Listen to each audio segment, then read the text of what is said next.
welcome to another edition of the Omnist Hour.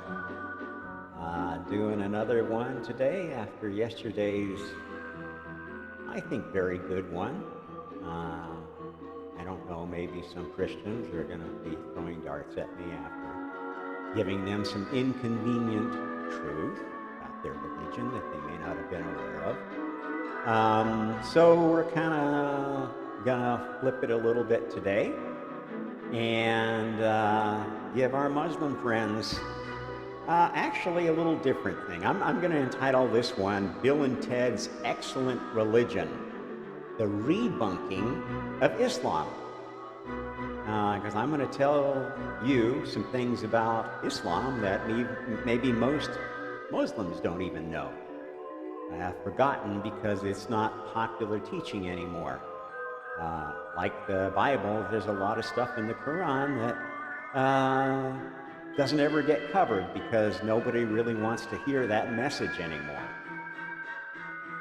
And there is a lot of stuff in Islamic culture that came afterward that I think is worthy of whoever their author was being named a prophet, as Muhammad himself intended. He never said he was the last prophet.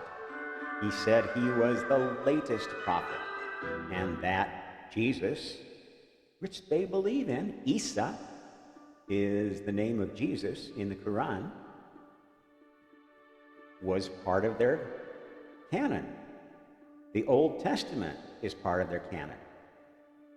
Muhammad quotes the New Testament quite frequently when he talks about Isa, which is something many Christians don't realize when they attack Islam as Satan's spawn, as they're wont to do if they are of the crusading variety. Okay. Oh, this music I just let it play and it gives me what I need for the next topic. I don't know how it works. It's magic. Okay, so let me give you a little flavor of some of the things that I want to hit today. This may not be as long as yesterday because I'm still learning a lot about the Islamic culture, which I've only lived in as, I guess, an omnist Muslim, as I did go through conversion to marry my wife, and I do try to respect the rules of Islam, the teachings of Muhammad, to the extent that they make sense to me as also an omnist Christian and an omnist scientist and an omnist every religion that I've ever studied, dead or alive. Okay, so Islam, one of the inconvenient truths that you may not be aware of. Actually, I need to remind myself what Muhammad's day job was, really.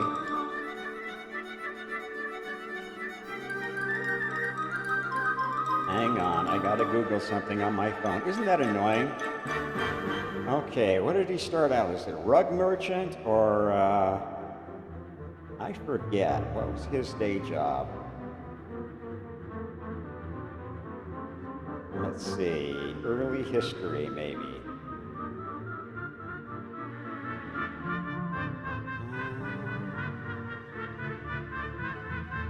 Does he even care to say what his day job was?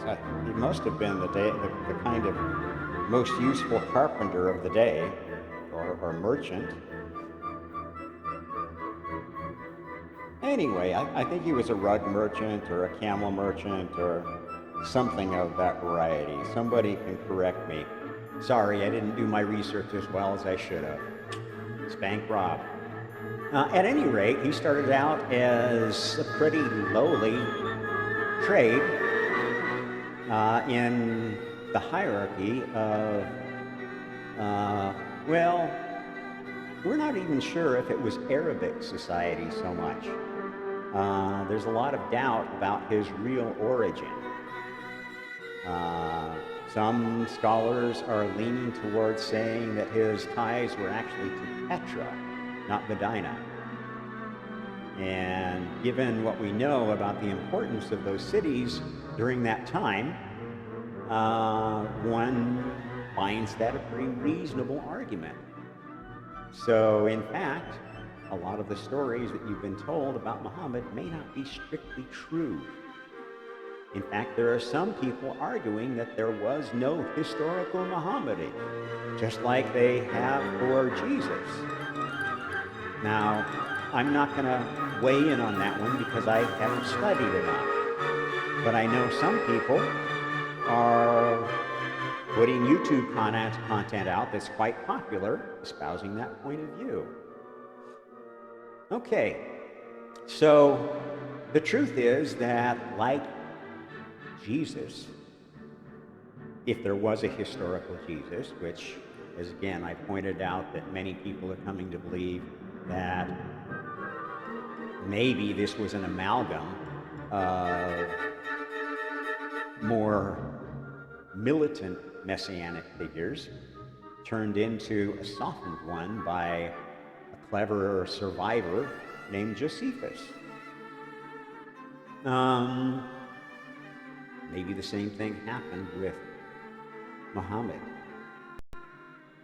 And his teachings were lost, which were probably a lot more peaceful and in the vein of what people believed of Jesus at that time, wanting to get back to the truth that the popular Jesus, the popular Christians had spread before the unpopular authoritarians of Orthodox or Catholic Christianity started pissing off fringe peoples that still clung to, let me turn this down a little bit, sorry, it's getting a little bit wild. My music tends to have that characteristic, but I like having it in the background because it sort of inspires me to go in different directions. This is all improvised. It's not really planned other than kind of picking the title for a sermon. Okay, so, as I've been telling you, spirituality is governed by laws that are very similar to physical laws. Equal and opposite reaction. If you do something forcefully good, you will probably be rewarded by something forcefully bad. And this is how we create battles between good and evil, and how good is gradually turned into evil when their militancy becomes more important than their faith. And this is how you start serving the dark one, the anti-God Borg, while you still think you're serving your own God, your own inner voice. And this happens in Islam too, and it's actually understood better in Islam. Because if you understand what the phrase that Muslims hear the most every day is Allahu Akbar. Allah is the greatest. Not the only, the greatest.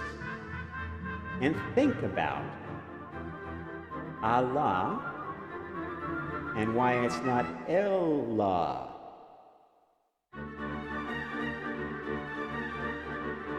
And why it sounds like all law. The spirit that Muslims revere is a spirit of law, is the male manifestation of, or maybe still female. The Sufis actually think Allah has a female face, or at least kind of a divine female countenance. This is the evolved child of this very difficult marriage between God and anti-God Borg.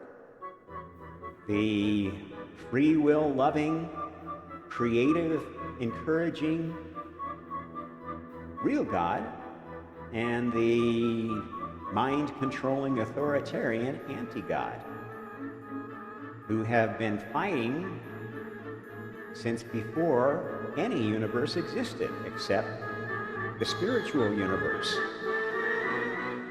The whole reason you're here, the whole reason we have physical reality,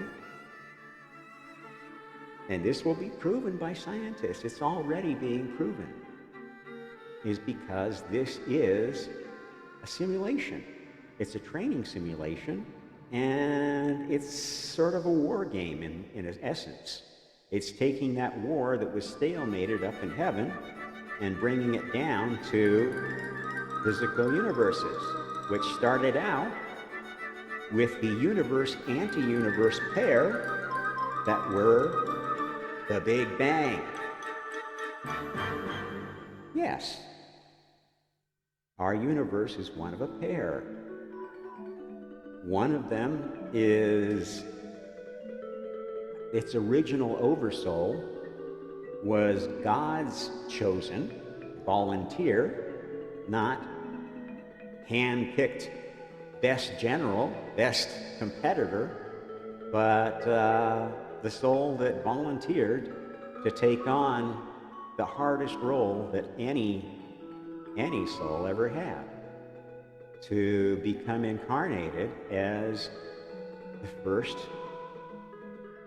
one of the first two universes, giving up their godly powers, going back to a level zero consciousness in this body of a universe, not knowing what it was doing, and suddenly seeing things start popping up within their realm that some other entity put there. And this same thing happened on Borg's side. Only Borg knew exactly what he was doing because he was the authoritarian micromanager of everything that went on that side. He chose his demiurge, which I don't want to sound sexist with this, but has a feminine origin. This is the origin of the feminine demiurge. Now, she has moved on to new stuff, and some of her manifestations, some of her children, some of her incarnations have been very, very avid supporters of the real God. But many of them are, like imagine the Hansel and Gretel story where the lady handing out candy canes to the kids is a beautiful witch, Glenda, good witch of the north, south, or whatever. The good witches of the Wizard of Oz, who you'd follow a yellow brick road for, even though you know that golden roads are roads to ruin and not the stairways to heaven. Anyway, enough. That's a tangent. I'm going to tell you that maybe that's a good place to lead into an Islamic prophet that isn't even acknowledged by their religion, but has done more to shape Islam in its kinder, gentler form and more truthful form than any other. And I'm referring to whoever was the real prototype for Scheherazade of the 1001 Nights story. Almost everybody who's been a parent, whether they're Islamic or Western, knows some of these stories. And if you've read many of them, you know that they have locations set all over what was, at the time, the Islamic world, which was huge and had already been getting fragmented by infighting, just like Christianity had.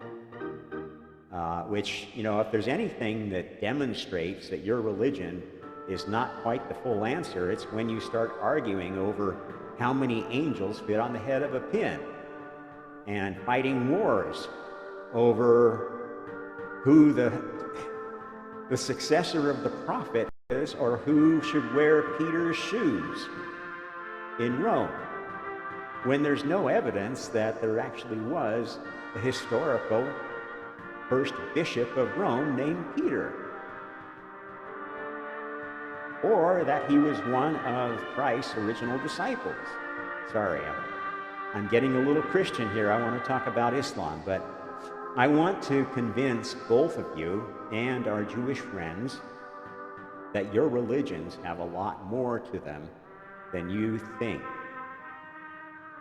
And if you are not pig-headed, dogmatic fools, you will start opening your mind to question the things that you are taught, which is what any good mullah, any good teacher of Islamic children does.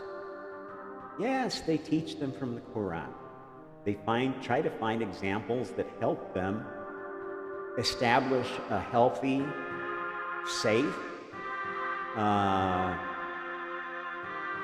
compassionate presence in their community. And no, Islam is not a highly paternalistic religion like many are telling you. Yes, many women choose to wear the hijab, and in some countries they force it. Not all. And even in those countries, there are many who question that. My wife chooses not to wear a hijab. Many of her friends do.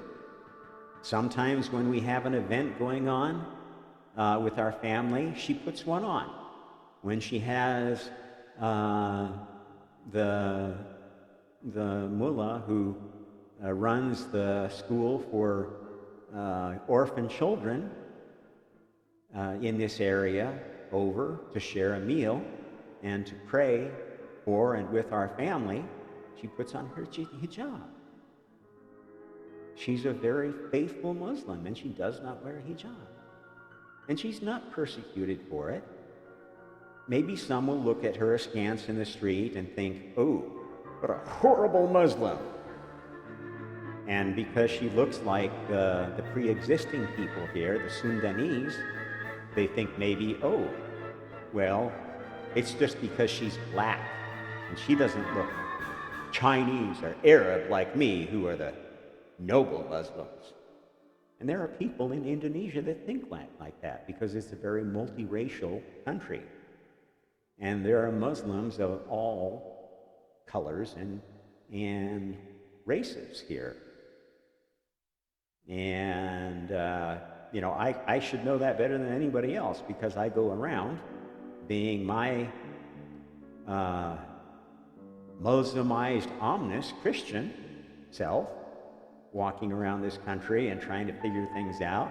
And many people look at me like and treat me like I'm some kind of pariah. Go home. What do they call that? Boule.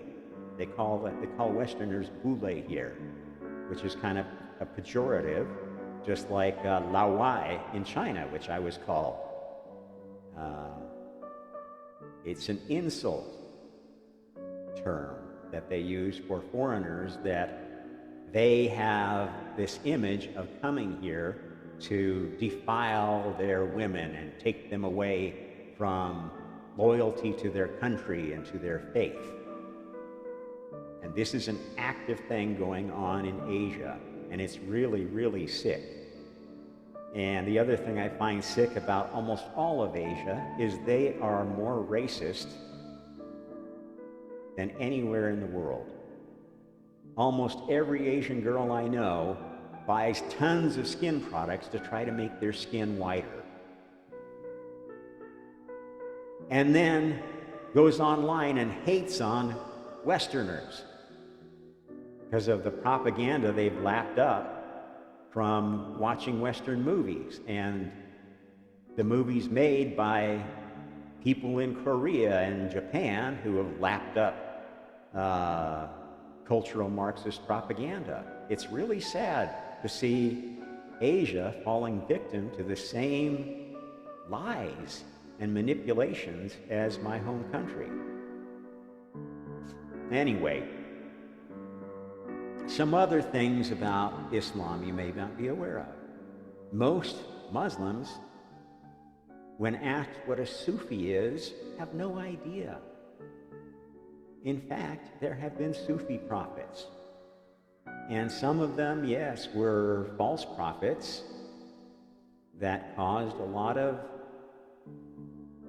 turmoil, a lot of heartache, a lot of suffering and trauma, like the leaders of the assassin cult, which was finally wiped out, who not only assassinated Christian leaders, but assassinated Muslim leaders with a lot more frequency in their defense of their idea of what a good Muslim is.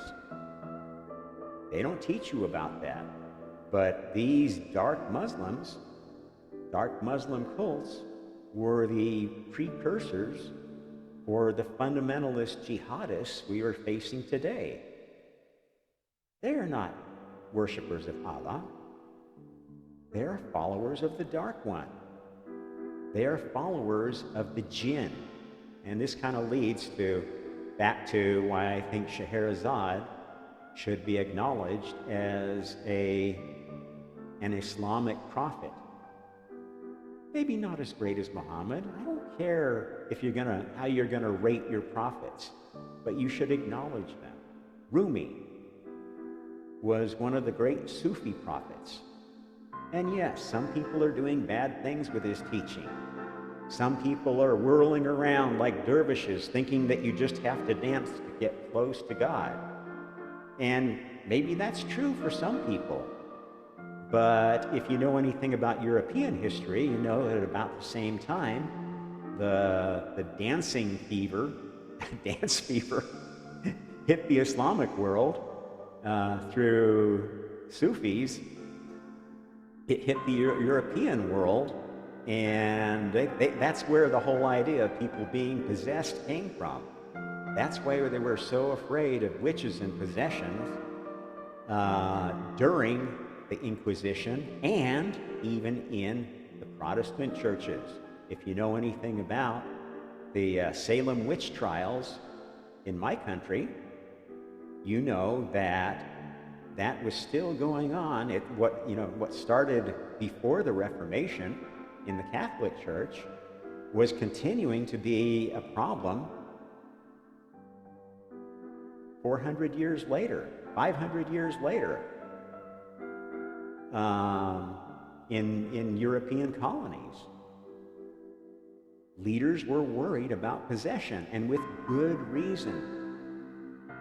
And our Islamic friends understand, at least the smart ones, that actually read the Quran and actually try to understand what jinn are, and know that the truth is that some of them are good, some of them are evil.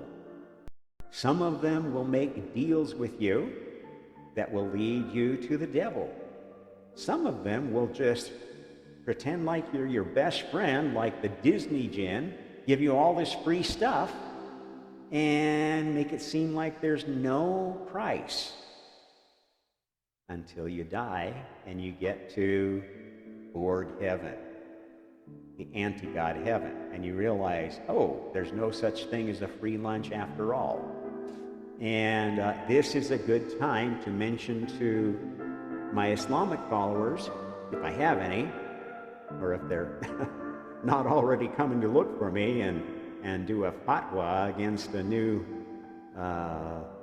enemy of the faith,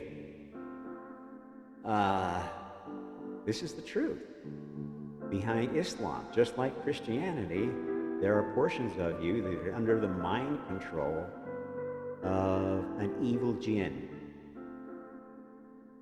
a dark god who is not the greatest.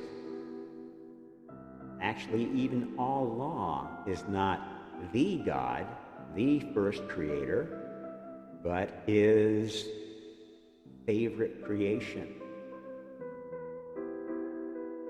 He actually created it in partnership with the evil god Borg to conduct their battle down here in a safer manner than it was in heaven. Because in heaven, even though souls are immortal and can't die, quote, real death, they still have emotions. They still have feelings, which can be hurt and manipulated and controlled. And before the physical universes were created, heaven was so dysfunctional that you could take one look at what they had back then and come running back to your body right now, no matter how tortured you are by the world's current situation, and say, oh, thank God I'm back. And that is how dystopian the Borg heaven is going to be. Muslims, I want you to go back to your Old Testament and reread an honest translation of Ezekiel and the heaven that he describes, just like I asked Christians to do. And do you want to actually sit fawning at the throne room of God as a cherubim, seraphim, or the lower level demons of Borg heaven?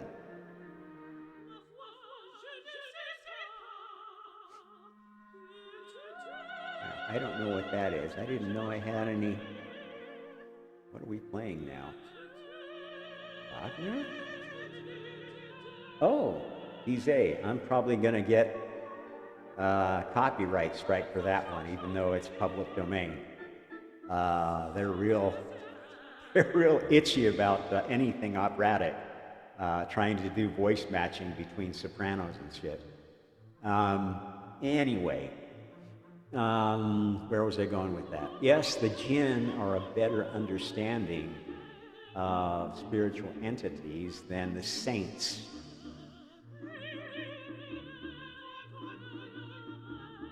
Many of the saints of the Catholic Church are lies built upon the works of demons.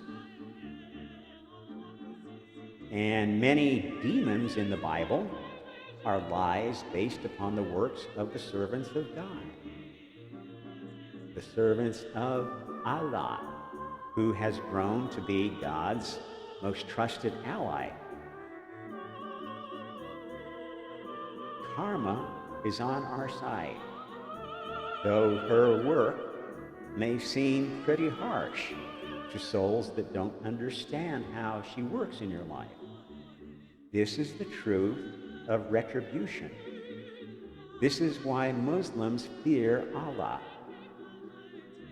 They know they're not required or forced to obey Allah's law, and they frequently do stray from it. And that's why they're enjoined to pray so many times every day and think about what they are due to the law of Allah. This is why they have rituals that seem strange to other religions. They are reminders. They are reminders of what being a real Muslim is all about. It's about obeying, at least as far as they can, what is the latest version of Allah, which has been modified as new prophets come and give you new and better ideas of what karma really is.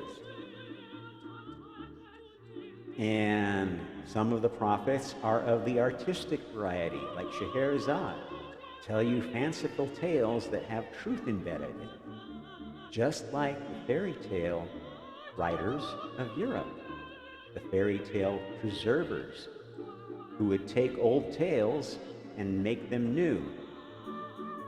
Unfortunately, sometimes losing the core message, as anyone who knows what Aesop's real version of the Little Red Hen looked like, and what these insane, woke, leftist cult versions look like now that they're feeding to our children.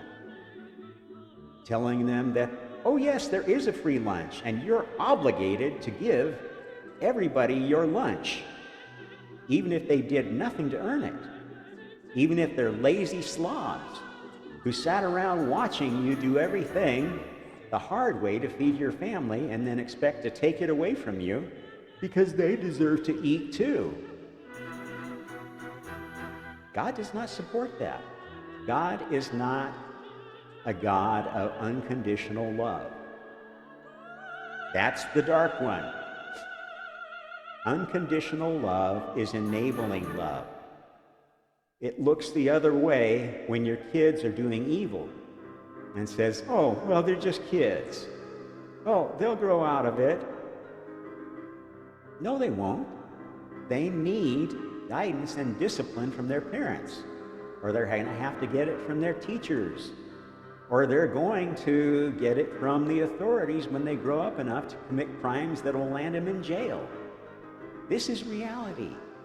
You don't change this by changing laws and making crimes legal, as my country is trying to do now. You've had riots and murder and mayhem in cities called peaceful protest, and people that conducted them that committed crimes, karmic crimes against their fellow souls, being let off and even paid money by the cities that they molested. That is demonic.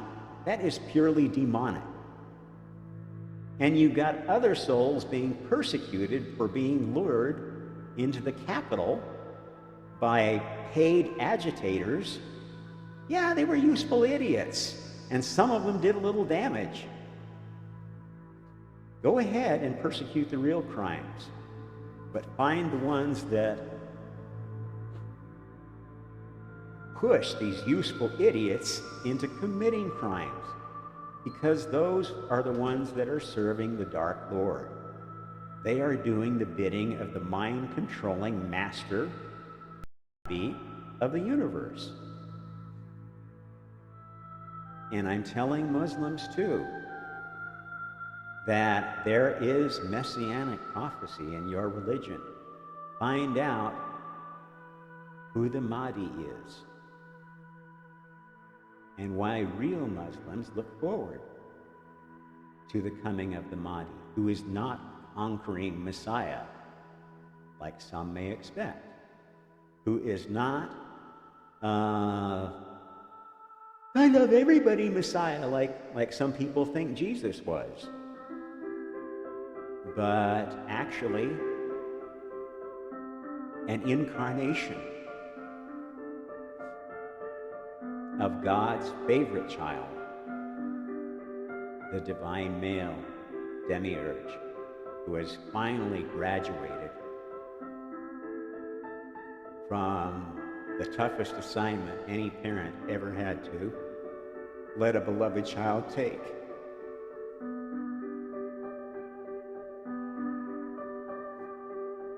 Wake up, please, my Muslim brethren, before it's too late. Find your Christian brothers, find your Hindu brothers, find your atheist brothers. There is good, there are real worshipers of God in every religion and every non-religion and every spiritual practice, if you look for the ones who are tolerant, if you look for the ones whose dogma can be challenged without having their heads explode and them turn into a raving demon online, which I've seen just today with people of communist persuasion, old friends from China, not Chinese, Western friends, who are still happy with their white monkey service to the Chinese Communist Party, and other friends who are among the cosmic oneness, high vibe, love, love, love, love, love tribe, who, if you challenge what they're saying with honest science, honest spirituality, will start attacking you like you're a demon from the pits of hell. You'll find this online, and you may be engaged in it yourself.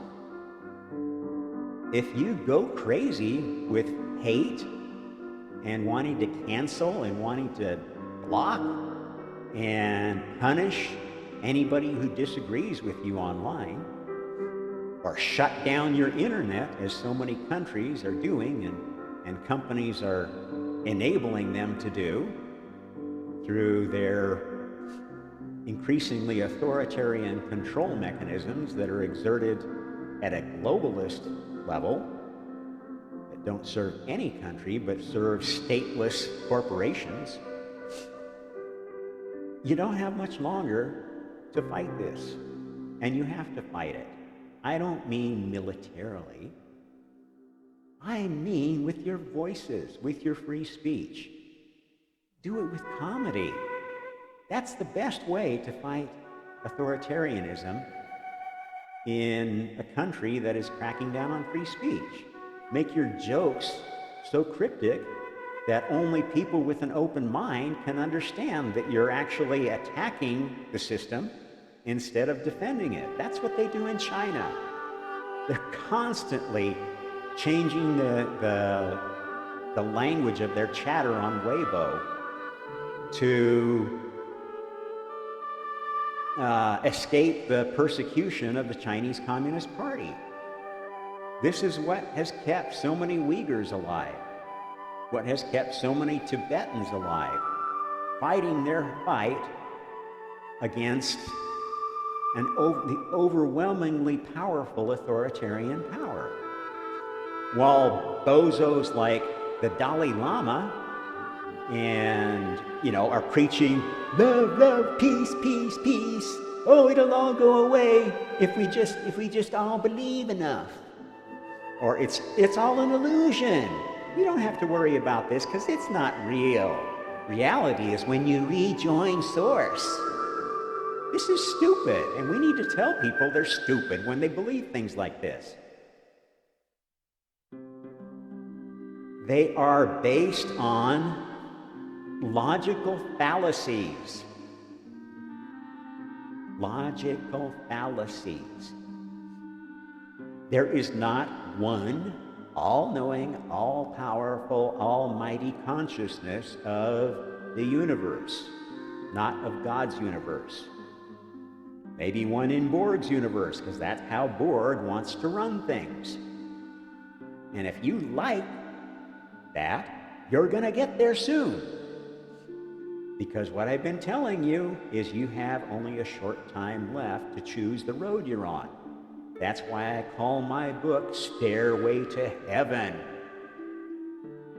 There are two paths you can go by, but in the long run, there's still time to change the road you're on, but not much time. Because the real capital M Messiah is already among you. Has been for some time, since 1959. And in fact, his bloodline was established long before that. 2 generations before. Kind of another Trinity thing, I guess. There's a lot of 3 symbolism in my teaching because that is important. It is the sign. I'm the 3rd child of 5, the middle child. The middle child. And I'm going to be flipping that middle finger a lot to people that aren't getting what I'm talking about. I don't care if I piss anybody off, because I'm telling you, a lot of you are stupid. You are not as open-minded as you think you are. You're being misled, you're being used and manipulated by people that control what you see, what you think, what you hear. And those people are being controlled by Borg, the evil anti-God, who knows he's lost at this point. Borg knows that God already won this game. In fact, Borg has always known that Borg is going to lose every round because God's team always wins, always has, always will.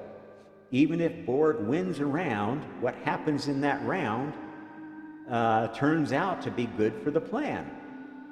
That's how creation works. That's why Christianity served the cause. That's why Islam served the cause and still is portions of it. This is how creation works. Nothing ever gets thrown out, even if it's kind of a mixed good, bad idea. It serves, and this is how souls work. If you decide that you want to go serve Borg and be a promoter of a bad idea, authoritarianism, or any of its manifestations of pig-headed dogmatism, knock yourself out. That's your freedom. That's your choice. In the end, what's going to happen here?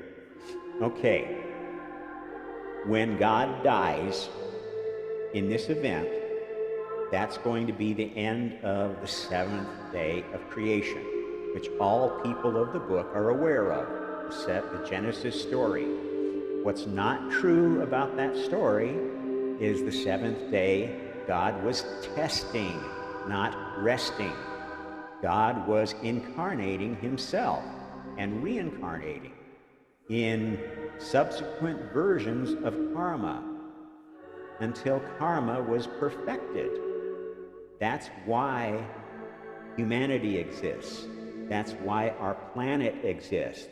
That's why we've created all the different religions that we have and all the spin-offs of those religions. And that's why we're so divided now. It's all part of a plan. Why did that have to happen? Well, if you know anything about science, you should be aware of something called hysteresis. In nature, many things work on a system that is pretty stable, that will continue to work for a long time, no matter how much battering it can take. And this is how a planet like Earth can sustain life for long periods of time. But if you know about hysteresis, you will know that those same processes, when carried to extremes, can lead to a point where you flip over and suddenly something that was working completely falls apart overnight when a certain critical energy is reached. This is how atomic bombs work. A small amount of nuclear material can be harmless, but if you collect it and put it under pressure, it can turn into a bomb or a nuclear reactor, nuclear power station. This is why almost all powerful technology is dual-use technology. And this is something you need to be aware of going on now. There's a lot of dual-use technology being hidden from you because people want the power both to control you and to kill you if they can't control you. And that's what's going on with our lovely new proxy war between Ukraine and Russia, which is sucking a lot of people in, even in the Muslim world. Let's see, what else do I want to say in this regard to Muslims? Pay attention to some of your most recent and most persecuted prophets. The Baha'i faith, the cult of Baha'u'llah, is a pretty good one, and it's bringing a lot of open-mindedness to the Christian world in my country. I've seen that personally because my second brother, his first wife, was a very strong Baha'i woman, strong enough to divorce him when he didn't treat his family well. Unlike my first brother, whose wife was so faithful, such a faithful, good Christian woman, she stayed with him until, I think, like 2 years ago, before dumping the bastard who all these children don't even talk to him anymore. He's such a negative, weird, horrible Hindu right-wing extremist is how I would describe him. You know, the kind that thinks that they don't have to pay taxes because income tax is illegal. Well, that may be somewhat true, but, you know, anyone who thinks that they shouldn't have to contribute something to the country that raised them, that supported them, that gave them the system that allows them to have anything at all, is, you know, these pure libertarians are absolutely servants of the Dark Lord. Anyone who's so dogmatic in their political beliefs, their religious beliefs, that they want to kill anybody that doesn't believe like them and will break any law to do it, is not a follower of Allah. Karma. So to my Muslim brethren, my Muslim sisters, who I have a vastly new appreciation for through the wonderful, incredible love of my wife and my mother-in-law, whose day we celebrated, was it just yesterday? I think so. Mother's Day in Indonesia was the most special one I've ever experienced. I can't express the joy of a truly faithful Islamic woman in being appreciated by their children. Anyway, I think before I start crying again, that might be a good place to wrap up this one, keep it a little short. To all my brothers and sisters in real faith, the real God, I wish you, a happy Tenth de Mayo. High five, and like, share, subscribe. Come and debate me if you want. Tear me a new butthole. Let me know that you're listening, because it's almost too late. Ciao.